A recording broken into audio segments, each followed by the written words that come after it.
I'm one of the greatest Forex traders ever in the history of time. Cosine.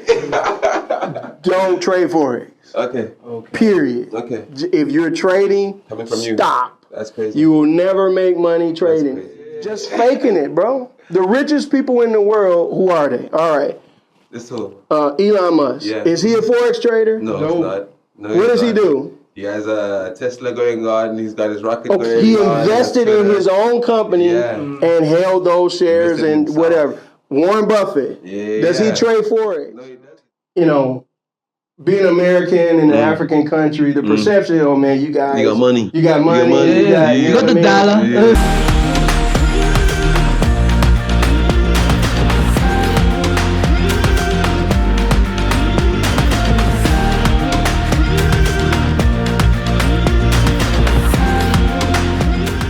Welcome to the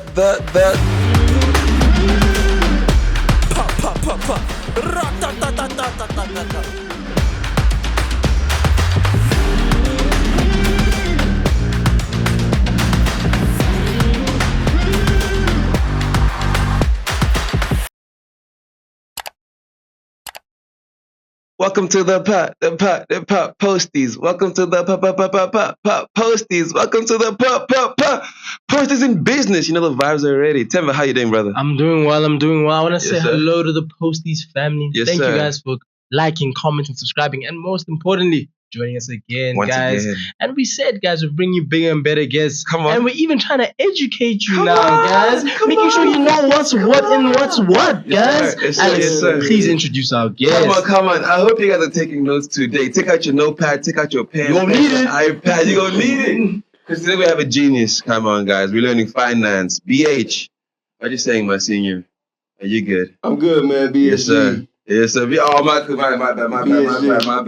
BSG. We out here, though. Out here for real now. Yes, BSG, it's good to have you, though. It's good to have you in the podcast. This has been a long time coming. Yeah, man. And we're finally making it happen. It's about time we actually get some education on finance, on the things that are actually happening in our world. We're going so fast. The world is changing. Right. Banking and money is looking different. And it's beautiful to have an expert with us on the panel to actually discuss the things that are happening. And yeah, man, it's good to have you. How you doing? I'm good. So this is not to talk about my mixtape. Hey. You can do that too. The Posties family, they love some music, bro. Oh man, that was music and money. my mixtape from 2003, man. That's it, man. Different time, bro. Were you rapping in 2003? Nah, man. I used to be. I used to be an engineer. Crazy. That's what I went to school for. Crazy. Sound engineer. Yeah. So yeah, back I was. Okay. Back in the States. So I don't know who you guys know, but I was heavy into the gospel scene. So I helped Fred Hammond. I helped build his studio. I know Fred Hammond. Yeah. Helped build his studio. Anita Baker. Yeah. And then I was in the room. I didn't have anything to do with anything, but when Eminem was cutting his 8 Mile stuff, I was giving people waters and tickets. I was in the room. Hey, I said that counts. That counts. They got hydrated because of you. But yeah, that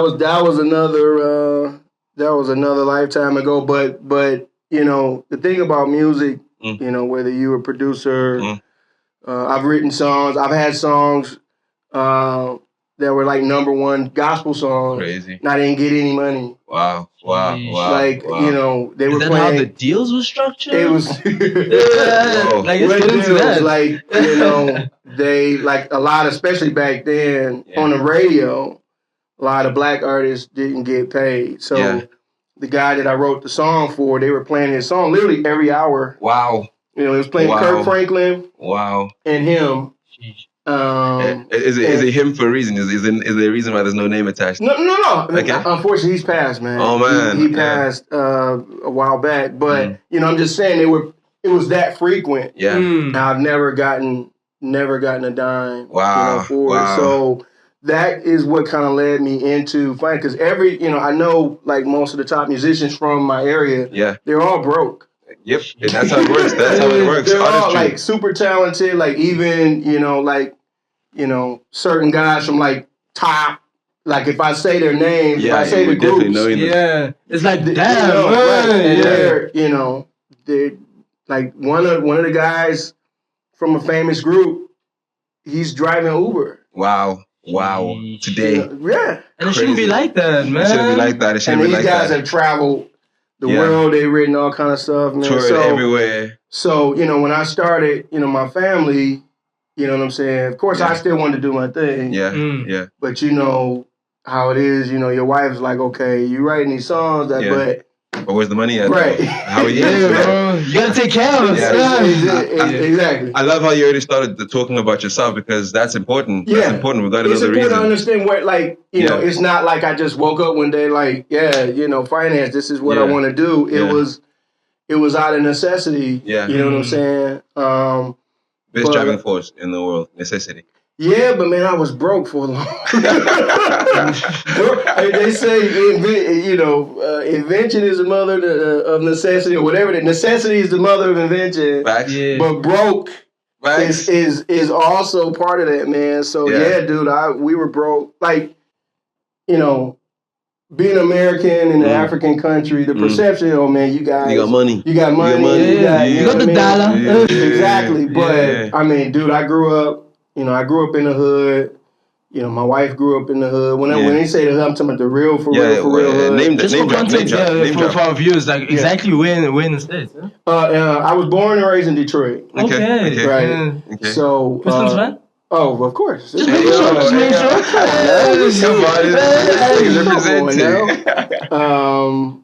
But I mean, it was rough. I didn't know my father. My father is Nigerian. Wow. Okay. Wow. Never seen him a day in my life. Now, you know what I mean? Yeah. So I was always kind of different from everybody else. Yeah. In my family, I didn't know why. Yeah. So now that I know more about Nigerians and their business acumen, it's like, okay, this is where this is where I get that little. Because all my cousins is like street dudes, like and I went, just naturally, went the other way. Towards the business. Right. But Jim, man, we were broke for, got married.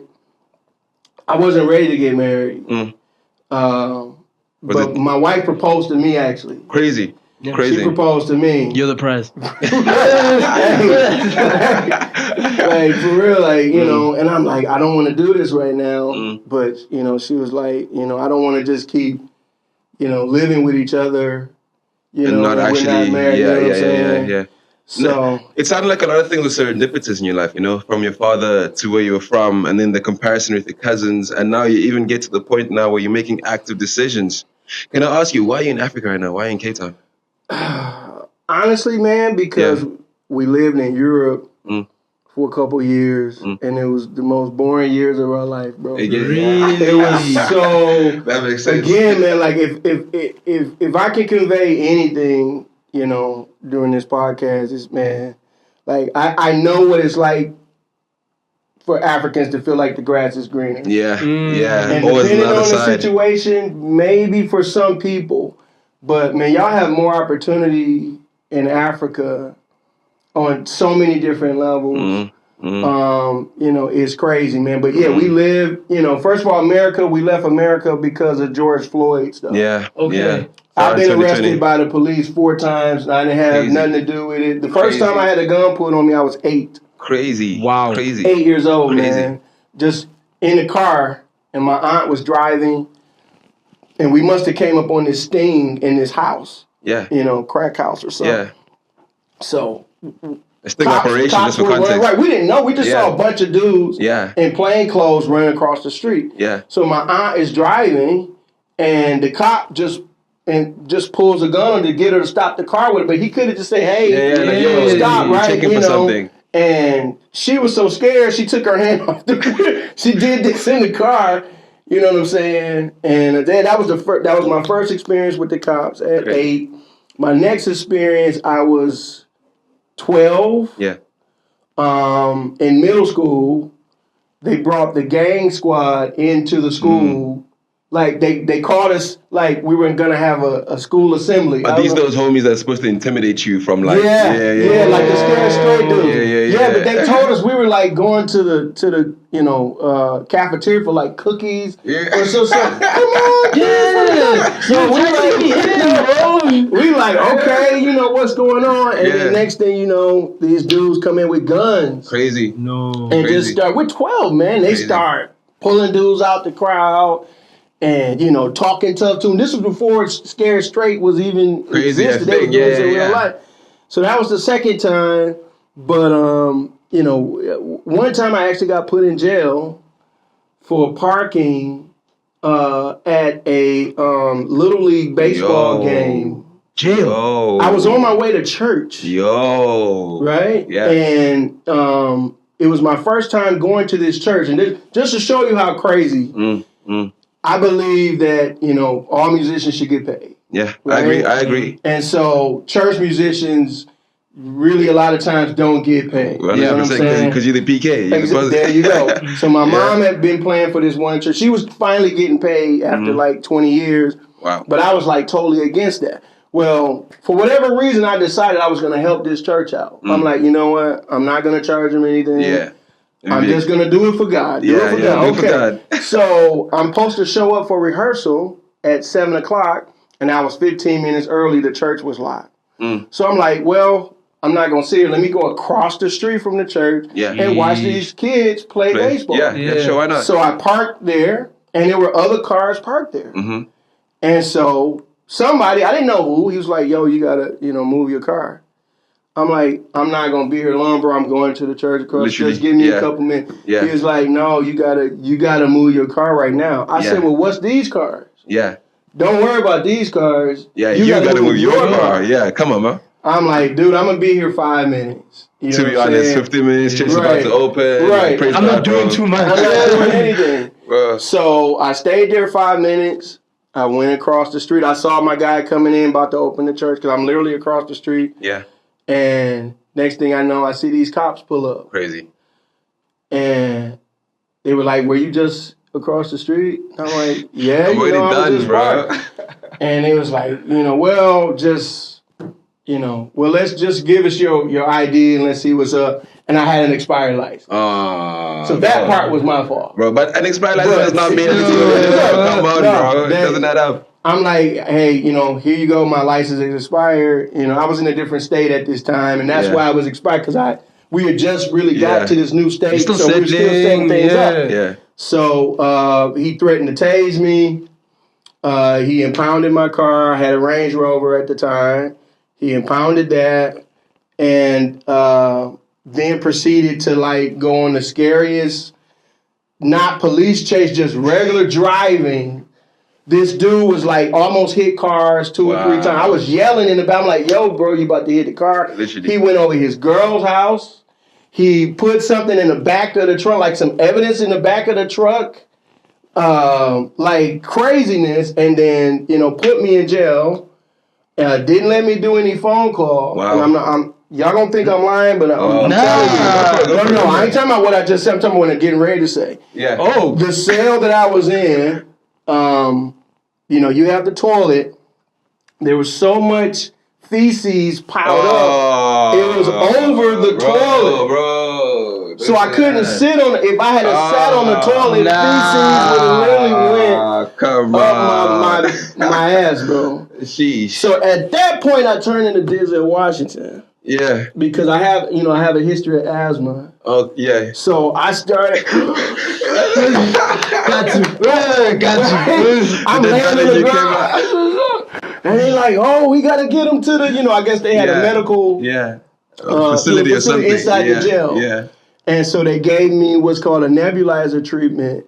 And for whatever reason, the nebulizer was broke. But I didn't tell them. Yeah. So the treatment only lasts 30 minutes. Yeah. This nebulizer lasted 4 hours. Why not? So I'm like, they're like, it's still not done. I'm like, it's still not done, guys.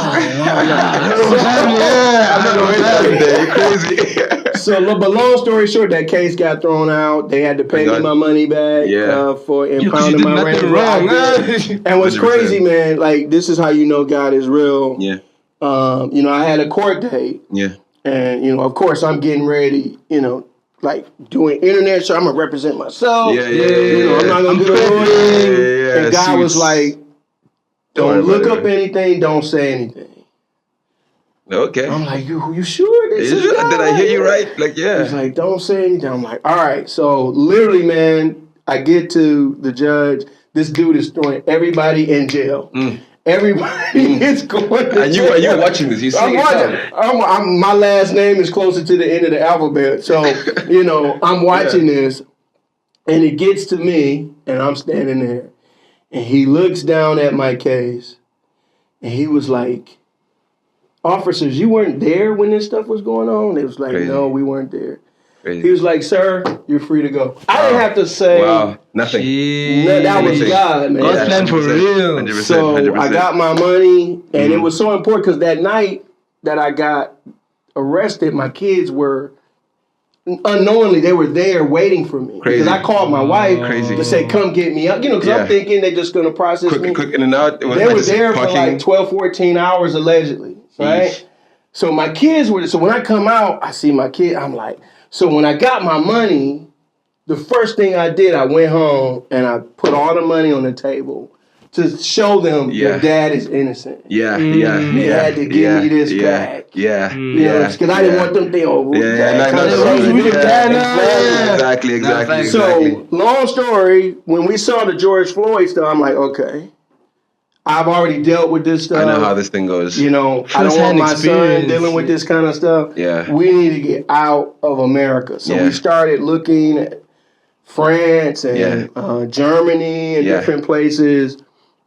And we settled on Portugal. Yeah.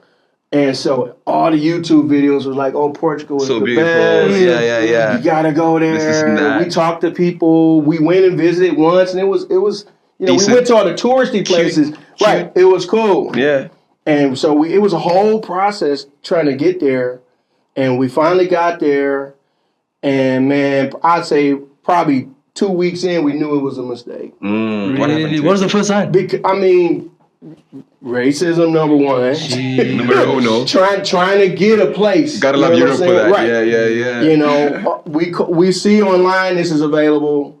We call. Not it's available. We show up. It's not available. Yeah. I wonder why. Yeah. So we went through that a bunch, and then ultimately, man, it was just my kids were bored. In America, we used to like going to this restaurant, go to an NBA game, go to this, go to Dave & Buster's, go to what and it's just the beach. Yeah.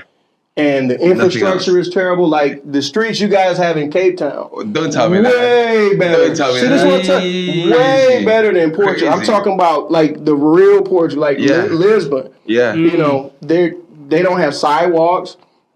You walk in the street where we were living. You walk in the street and a chicken would walk by you. And these are like, am I lying?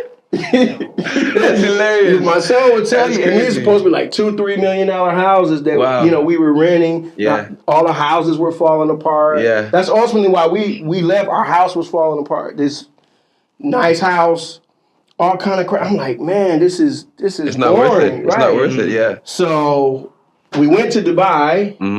That was cool, and so I'm like, well, let's just check out. Let's see what's happening in Africa. Yeah. And my wife was like, no, we're gonna go. And everybody, we had so many people tell, oh man, it's the crime. You're gonna hurt. The bad stories are coming in now. I had a dude from South Africa, from Durban. I guess he was there when all the stuff went down. The looting and stuff. He said, oh, my family, we lost our business. I saw tires being burned. I saw people get burned alive. He was crying, bro. Yeah. He was like, please don't go, please. My wife was like, we're not going. I'm like, look, let's go for a little while. Yeah. If we don't like it, we'll bust up. And, we checked it out and it was wonderful. So we've been moving around. Yeah. You can only stay so long. Of course. But, we love it, man. And the people here are so nice. Yeah. It's growing. Yeah. Tech is growing. A lot of American business people are like Jack Dorsey and Amazon and stuff. Yeah. They're coming. So I'm trying to tell, like, if you can, I know it's tough for something like stay home. Yeah. Whatever part of the continent you're on. Unless it's like war or something like that, just go to another part of Africa. Yeah. Don't leave the continent to England or America with it, because they're struggling as much, if not more, than you guys. Wow, that's especially crazy. England. We went to London too. Yeah. It's 4 people to a house in London. Huh. Sheesh. Nobody can afford rent. Yep. That makes sense. That makes sense. Especially in London. Right. No, but London is crazy. When I say that's not true, it's not 4 people. I said that wrong. It's 4 families, not 4 people. So if it's like you and your girl, somebody else got 2 kids, it's like 12 people in the house. That's like the norm. So the rent might be like 5,000-6,000 euros or 5,000, 6,000 pounds in London. That's crazy. You can only afford 1,500. Yeah. So they just break up all the rooms into what they call multiple occupancy places. Yeah. And then they were all just there. Right. It's 1 kitchen, maybe 1 or 2 bathrooms, but they rent out all the rooms separately. That's the norm in London, man. That's crazy. That's crazy. I really appreciate your messaging though, because it's important to let people know that there's actually something happening down here. And this is something you even told me before this. Yep. You know what I'm saying? Yep. And it's important coming from someone who's actually, you've mentioned Dubai. You mentioned he's lived it, bro. Bro, you know what I'm saying? So when you're listening now, it's not just air work, you know? Bro, it's not just a story I read online. It's I love this. All the stuff that was online about Africa was negative. Yeah. It was all super negative. Of course. So I'm like, let's check it out. Let's see for ourselves. Yeah. And then, man, it's been, the time that we've been here, it's been great. This area is great. The luxury here is better than Europe. Yeah. Like the finishes, you know what I'm saying? Like I said, the roads are for sure better than Portugal. I won't say the roads are better than London, but they're on par. They're, similar. They understand it. They understand it, of course. Right. It's not dirt roads and I know other parts of Africa have that, but, South Africa has, good infrastructure. So when you were looking at Africa, obviously now you're telling the people to stay and to just hang in there and make it work. Right. What are the indications that you're seeing? That's okay, there's actually something growing here. Well, like I said, people, first of all, people move because of cost of living. Yeah, number 1. Right? So in America, and like I said, just London, the cost of living is crazy. Where I'm staying here, in America, it would probably, not America, in London, it would cost me probably $30,000. Dollars is nuts, bro. Easy. What I'm saying? Yeah. So that's the first thing. It's getting expensive in America. The average 1 bed in New York is $4,000 a month. A 1-bed studio. You're not even getting anything special. No. It's not even the size of this place that we're in. It's $4,000 a month. And people aren't making the money, even in America. You might make $4,000 or $5,000 a month, but your rent is taking. I've got other expenses, right? Gas and all that. Most Americans also drive. Yeah. So car notes are crazy. Even since we've left, I'm used to paying $3. For my Range Rover, I was paying $500 a month.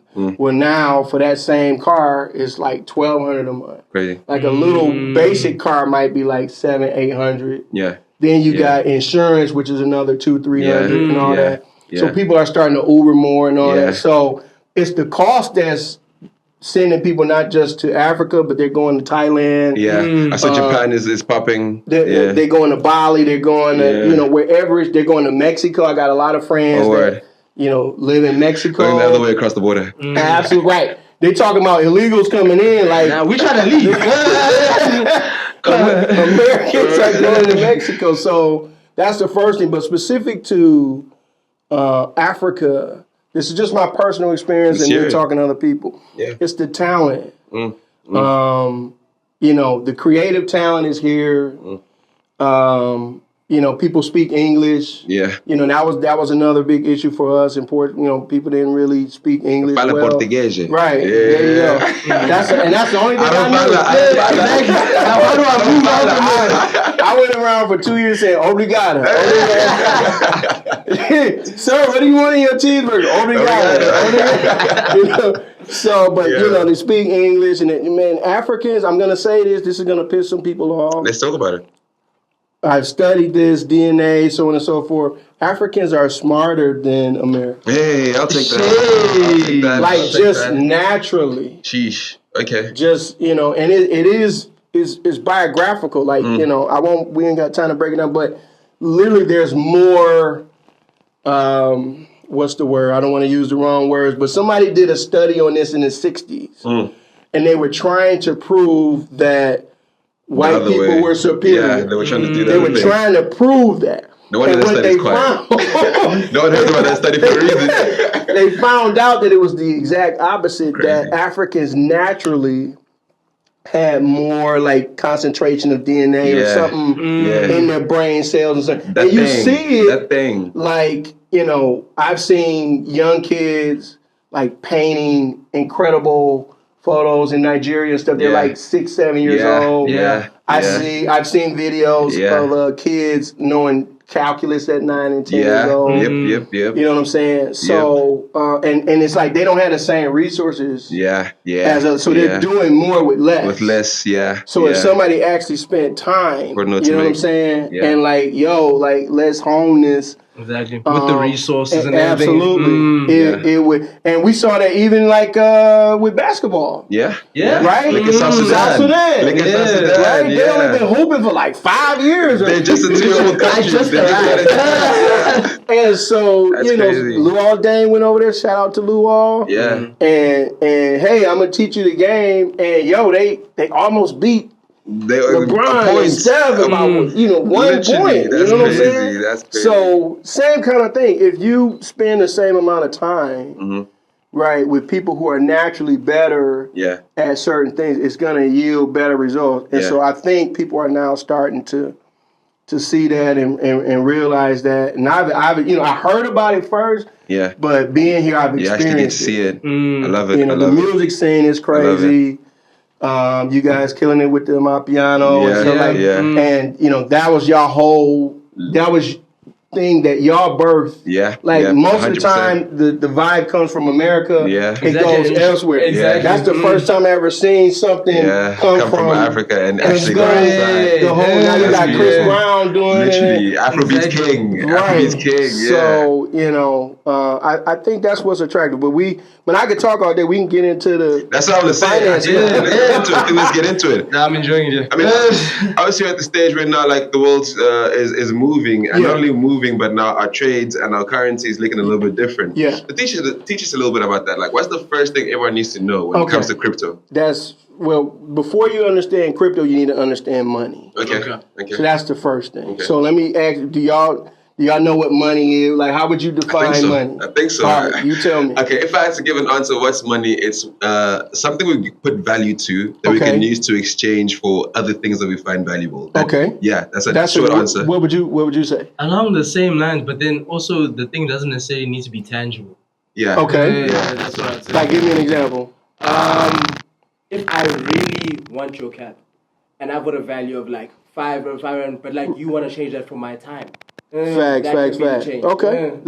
Again, like if I asked that same question in America, I wouldn't have got those two. Like too intelligent. I'm keeping it real. Yeah. But at the end of the day, I mean, both of you guys are right. Here's what you need to understand. First of all, from an African perspective, you guys don't own your own money. You don't even make your money. Like most African countries don't actually tangibly make the paper. They have to order it. That's crazy. We have to order our own paper. Right. That's not so if you piss off the wrong people, they can just we're not going to send you your money. I think it's like 3 or 4 countries that out of the 53 or 54 that make their own. Yeah. But you guys aren't one of them. You guys get your money from Europe. That's crazy. So just understanding that first of all. The second thing is paper money is literally just printed. Right? So, you got people out there struggling to pay bills and so on and so forth. Yeah. The government, or in this case, Europe, it's just a printer. It's just a printing machine. Right? And so if they need $1 billion or whatever, they'll just make $1 billion. Print it. Yeah, in the factory. Right. And they'll pay for whatever, right? But we can't do the same thing. Yeah. So what you got to understand is with what's called fiat money, that's paper money, even though we're not printing, we feel the effects of the printing that's being done by, there you go. So, how do we feel it, right? You used to getting, a soda, or we call it a pop. I don't know what you guys call a Fanta. Yeah, sure. Right? Yeah, okay. yeah. How much is a Fanta? Like a can will be like 15 right now. Really? Oh my goodness. Wow, that's nuts. So let's say, was it always 15 or did it used to be cheaper? Like 10 rand, 9 See? rand. Used to be Oh wow, that's crazy. Crazy. So that's a 50% change in whatever time. Yeah. So unless your job is paying you 50% more money than the time, when the Fanta was 10 rand. So the inflation needs to match. Exactly. There you go. Thing. Yeah. So, and now you apply that to rent, to, food, to whatever. And so people don't notice that, oh man, it's more expensive. But it's stealing from you. Netflix subscription goes up. Yep. Spotify goes up. All of that. You know what I'm saying? You don't even notice them going up. They're just creeping up. Exactly. Until you see, I don't have any money left. The salaries not going up. The salaries are not matching. Literally. Right? But yet the people at the top, their salaries are going beyond. Yep. Like, back in the 90s, the average CEO was getting like $700,000 a year, which was still a lot, $800,000 a year. Yeah. Now, CEOs are getting $20 million a year. Millionaires. Sheesh. A year. And that growth rate is greater than the In fact, that's a very good point. It's programmed because the reason why Netflix and all that is going up, they get paid based on the stock. So the thing that poor people need to understand is money is worthless. What do you actually own? Do you own property? Do you own assets? Do you own whatever? For most rich, CEOs or even Americans, they own stock. That's their asset. So ownership is key. Ownership is everything. And so the company will build their whole business model around keeping the stock price high. Because if the stock price keeps going up, then their salary keeps going up. And so they'll even, like, if a company makes $1 billion, instead of paying employees or, investing back in the company, they'll just buy $1 billion worth of their own shares. Increase the prices. Right. Why? Because I get 1 million shares a year or 500,000 shares. What do I want to do? I want to increase the value of those shares. So we got this $1 billion in profit. Yeah. We could just buy that, and then they pay less taxes. Yeah. Because, we don't have a profit. Yeah. We weren't profitable this year. Well, you made $10 billion. No, we did. We bought back $10 billion worth of stock. That's now an asset. The stock goes up, but we don't pay any taxes. And it's such a lie because, look at stocks and shares. Yes. Shares are literally determined by the last price they were bought at. Yes. So you guys literally get to determine. Yes. You get to determine your own wealth. Wow. And you're taking, from the subscriptions, from the, whatever you're selling, from the iPhones, from the Apple Vision Pros, a percentage of that is automatically going into the stock. Wow. And you're making yourself richer. Making yourself richer. Right. Yeah. So once you understand money, it's easy to understand crypto, right? So I'll start by talking about Bitcoin, which is the original. Yeah. You can't just print Bitcoin. Number one. Nobody can just make a Bitcoin. Yeah. You have to mine it, right? And only wealthy people are mining it now. But back in the day, dudes at home, we could have all been, on our computers, mining it. But now it takes, larger machines and so on and so forth. And it's taken, 12 years to make 21 million of them. What does the process of mining entail?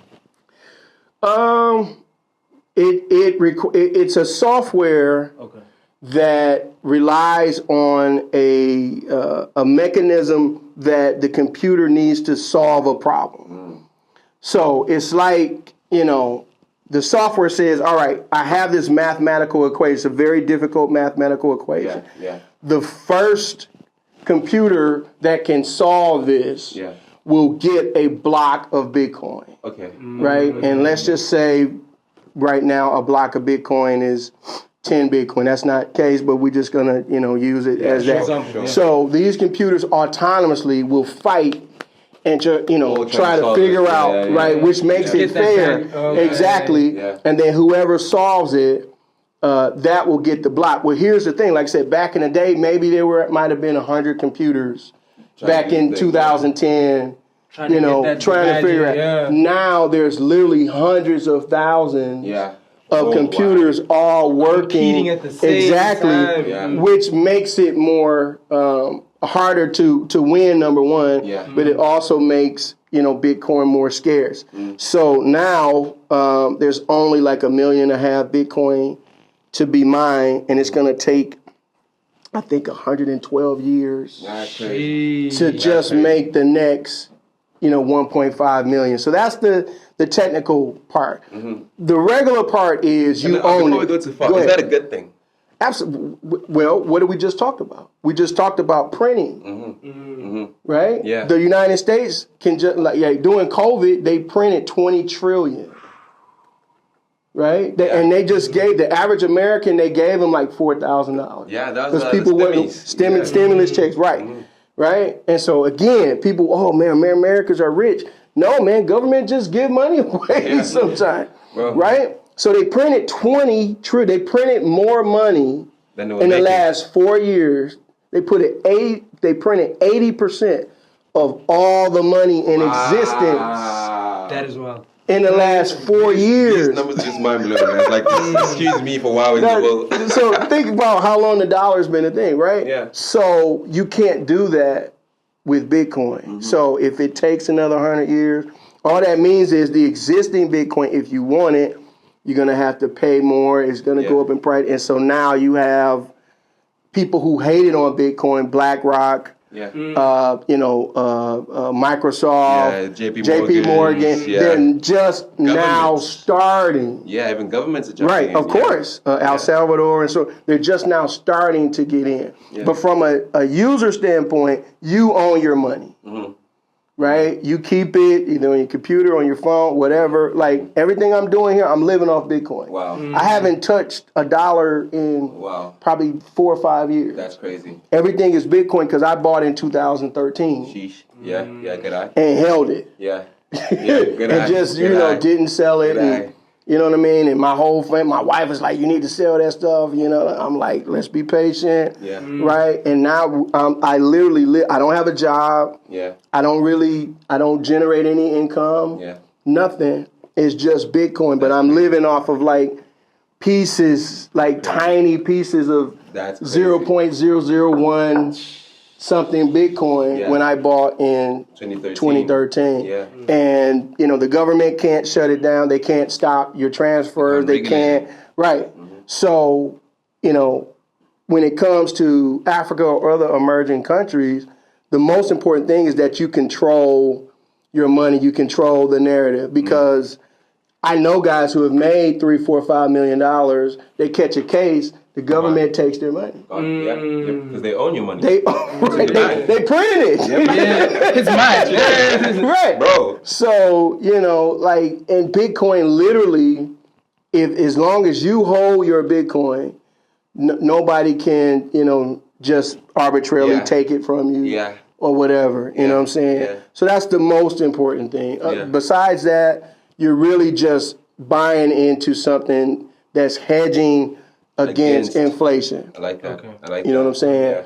Yeah. The biggest issue... I was going to say, let's talk about the dangers surrounding that kind of system. Yeah. Well, I mean, the only dangers is just honestly lack of education. That's it. Because, with Bitcoin specifically, if you do what you're supposed to do, you don't, fall victim to, hey, give us your Bitcoin, we'll give you this. Like there was a scam called BitConnect, right? And that scam was basically, give us your Bitcoin and we're going to pay you like 1% a day interest on this other coin. The BitConnect coin, right? And so people by the droves were giving them, and at this time, when Bitcoin came out, I think Bitcoin was $300 and something. Okay. In the beginning, no, this was like 5-6 years ago. So people are giving, like, I know a dude gave up is crazy. 30 Bitcoin. Sheesh. Right? And he's like, yo, I'm going to be a millionaire with this BitConnect coin. Oh, no. They're paying me 1% a day. But here's the thing. They couldn't withdraw that money. Oh, no. They couldn't withdraw the BitConnect coin. So where's it going now? It was just basically a website that showed you were getting paid. But most people, let me take that back. Okay. You could withdraw it. Okay. But why would you when you're getting paid 1% a day? Like you're just gonna get molested. You're just gonna keep I'm gonna keep stacking. Every day. People were making YouTube videos. Oh, look today I made another 1%, 1%. And the company knew that most people weren't gonna take their money out. So the scam was, hey, we want your Bitcoin. We'll give you this crap. And it lasted for about a year and a half. And then, of course, it just imploded. And I think it was ran by a woman. It was a female scammer. They're still looking for her. They call her the crypto queen. They can't find her. Okay. And so, just imagine all of the, Bitcoin she made at $300 is now $70,000. Wow. And you can't trace it. You can't track it. Bro. Right. Yeah. So that's the danger with, people trying to come up with, other type things around Bitcoin. Like there's so many scams right now. So one thing I do got to talk about this. One thing that I'm invested in now that I think would be really good for Africa. The thing about Telegram and WhatsApp and stuff like that, they're even doing Zoom scams now. If you hold your Bitcoin on your phone, whatever, and somebody sends you a link, right? It could be a link for a job interview. Crazy. Right? Yeah. Oh, do you want this job interview? Okay, maybe you've been sending in your CV, whatever. You click on that, they can take all of your crypto, including Bitcoin. Wow. They can take, and that's... So how do I protect myself? Well, there's this new crypto called 100. Okay. Right? And basically what they decided to do was, you guys know what a CD is? Yeah. All right. You give the bank some money, they give you a little bit of interest, but you can't touch that for like a year. Okay. Well, basically 100 is like a CD for basically 100 hours. Okay. Which doesn't sound like much. But in that 100 hours, once you buy it, you can't sell it, you can't move it, you can't whatever. So if you were to hit a scam link and you had just bought 100, they can take your Bitcoin, they can take your Ethereum, they can't take 100. So it's like the first unhackable coin in crypto. I'm always suspicious when people are like absolute and they're like unhackable, untraceable. Like, bro, surely not. No, in this case it is. I've tested it, and I know people who have been scammed. I know a guy that lost $200,000. They took everything, but they couldn't take his 100. Wow. Because all you have to do, after the first 100 hours, all you have to, let's say you bought, 1,000 Rand worth. Okay. After that 100 hours, okay, now what do? Number one, don't click on scam links, but let's start this. But things like I said, Zoom and stuff is coming out with this. But all you can literally spend 5 Rand, 2 Rand to top up. And just buy pennies worth, and it locks your wallet. Wow. All over again. Let me expand this chat a little bit. Okay. So an issue we do face in Africa and South Africa as well is not only the lack of resources, but the lack of proper education. Yes. We've encountered situations where people have been getting scammed through Forex and through other I'm so glad you said that. Through other systems and whatever else they have in place. Yes. So I just want you to expand a little bit on that and tell us the differences in these things and how to look out at that. Okay. Yeah. So if because I know we don't have a lot of time, I just want to be very clear. Let's talk about it. I'm one of the greatest Forex traders ever. In the history of time. Cosine. Don't trade Forex. Okay. Period. Okay. If you're trading, coming from stop. That's crazy. You will never make money trading. That's crazy. I won on 95% of my trades. Wow. And, I did make some money, but I'm good at what I do. But I would have made more just doing nothing. Just doing that. Wow. And that is the number one thing that people need to understand.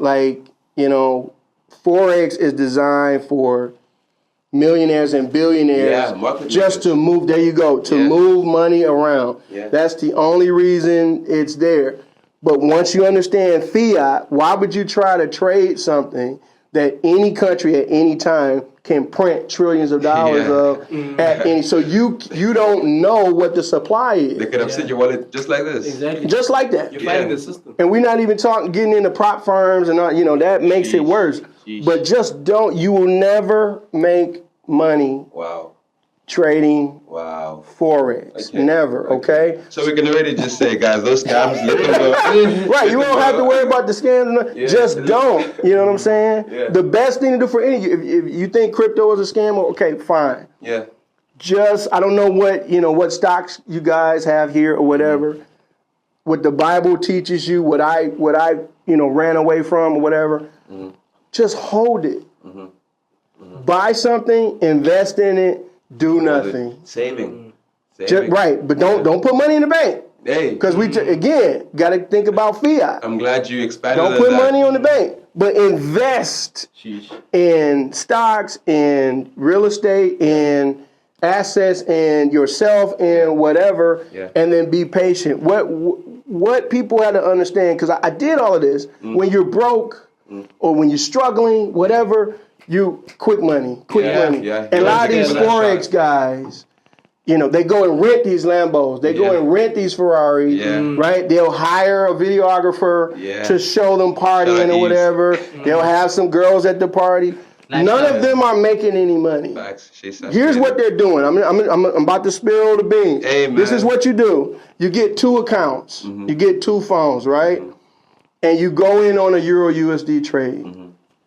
On one phone, you short it. Oh. And then the other phone, you go long. Yeah. I shorted this. And whichever one works, look how much money I made, guys. Look, they only show if they're trading real money. Most of them are using practice accounts. Right. But if they're trading real money, they just take the one that made money that day. But they're not making actual money. Podcast Forex coming soon.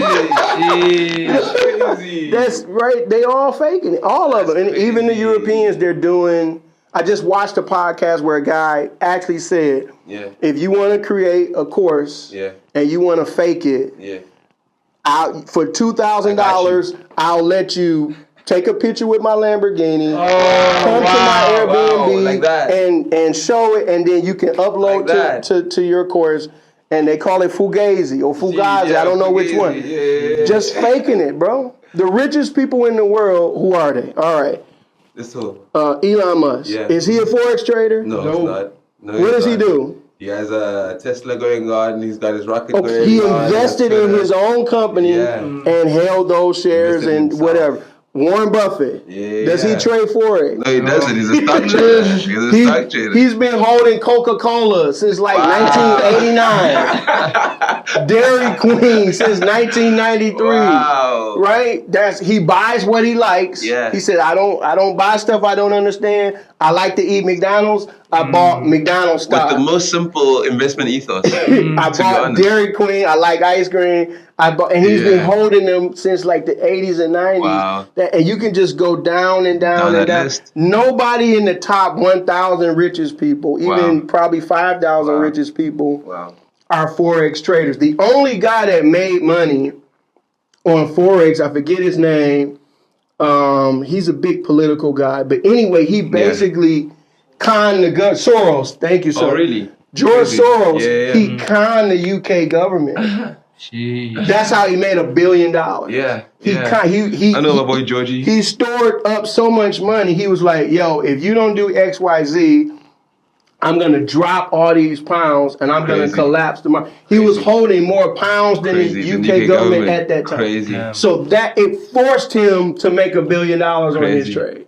That's been like the biggest one. Everybody else, it's just, you're not making, money that way. And the point I'd like to point is that you do see the other guys on the crypto side, Temba, who are actually like making the money on the crypto. Say something. But there's a whole lot of scams in crypto right now, especially around like the Solana blockchain. Okay. Solana was created by Sam Bankman-Fried. I don't know if you guys know him. Yeah. Well, isn't he arrested now or something? Yeah, he's in jail now. Yeah. But he created the Solana chain. Yeah. So all of his boys are still running it. Crazy. And so literally every day there's probably 1,000 new cryptos. I'm not joking, that comes out about dogs. Yeah. About female body parts. Jeez. There's a I saw that. coin. Wow. There's an ass coin. No value. Even a guy Andrew Tate jumped on as a daddy. Andrew Tate got even Iggy Azalea, she has her own. You know what I'm saying?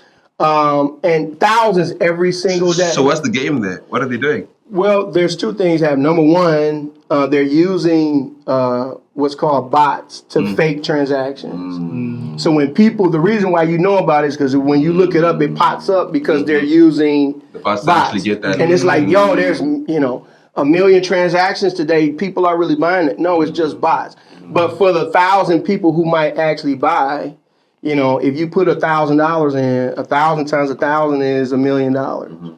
So they'll fake 20 million in transactions for $1 million real dollars to come in, and then they'll do what's called rugged and make that million, and then they'll just create a new one the next day because people are only attracted to what's going up. That quick money. So you use bots to make it go up, and then they rug you. Yeah. So there's a lot of that going on. Like I said, specifically with Solana.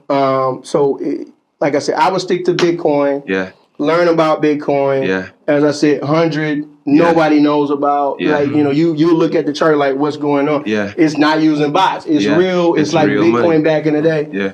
So just start there. Yeah. On the crypto chat and like just kind of wrapping it up, I wanted to know with like all the scans and stuff you're talking about, what's the legislation around what's this actual crypto? What does that look like? Right now, there's not enough of it. Okay, like I said, Bitcoin is 12 years old now, 13 years old. They're just starting legislation just now. Yeah. Sheesh. They just passed the ETF bill this year. And what is the ETF bill? The ETF bill is basically you give BlackRock your Bitcoin. Yeah.